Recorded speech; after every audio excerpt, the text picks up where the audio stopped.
বললাম যে আমরা পানি দিয়ে বিদ্যুৎ পরিবাহিতা পরীক্ষা করব। আমরা জানি যে বিশুদ্ধ পানি বিদ্যুৎ পরিবহন করে, বিশুদ্ধ পানি বিদ্যুৎ পরিবহন করে, কিন্তু সাধারণ পানি, পুকুরের পানি বা টিউবওয়েলের পানি সাধারণত নোংরা থাকে, খুবই অল্প মাত্রার বিদ্যুৎ পরিবহন করে, যেটা বাতি বা লোড কাজ করার জন্য যথেষ্ট না।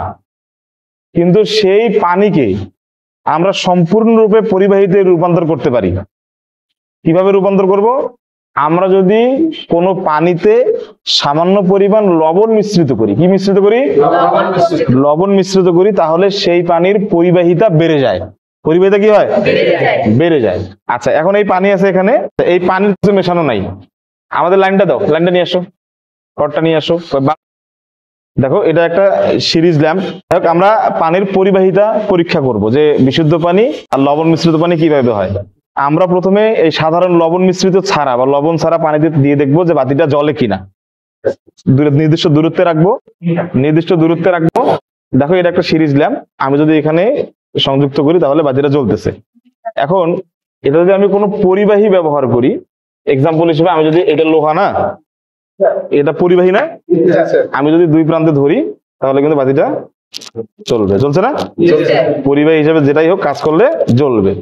দেখবা তুমি, এদিকে এসো, এই দেখো, লোহার মধ্যে ধরতেছি, জ্বলতেছে, কারণ এটা পরিবাহী হিসেবে কাজ করতেছে। তাহলে এখন কথা হলো, পানিটা যদি পরিবাহী হয়, আমি পানিতে দিচ্ছি, দেখো পানি যদি, পানিতে যেন কোনো হাত না লাগে, পানিটা যদি পরিবাহী হয় তাহলে কিন্তু বাতিটা জ্বলবে। বাতি কি জ্বলছে? জ্বলছে। কিন্তু যদি বাতি একসঙ্গে করি তাহলে, একসঙ্গে তার লাগাই দিলে জ্বলতেছে, কিন্তু আলাদা করে দিলে কি জ্বলতেছে? জ্বলতেছে। তার মানে পানিটা বর্তমানে অপরিবাহী হিসেবে কাজ করতেছে। এখন আমি একটু সামান্য লবণ এনেছি, মানে এটা আয়োডিন যুক্ত লবণ না হলেও চলবে, এটা কিন্তু আয়োডিন যুক্ত লবণ আমি এনেছি, তোমরা আয়োডিন যুক্ত ছাড়া দিলেও সমস্যা নেই। এই লবণ, যে কোনো লবণ, সোডিয়াম ক্লোরাইড, খাবার লবণ দিলাম। এটা ঘাটে দাও তো, কোনো কিছু দেয়া, চ্যানেলটা না, চ্যানেলটা না দাও, ঘাটে দাও। এর আগে কি পানিতে দেওয়ার পরে জ্বলছিল?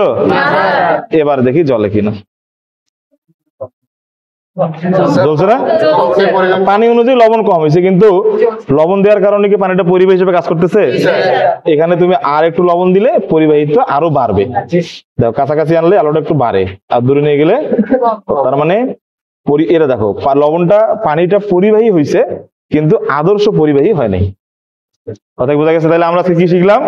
যে পানিতে যদি আমরা লবণ মিশ্রিত করি, যে কোনো পানি, সে পানিটা কিসে রূপান্তরিত হয়?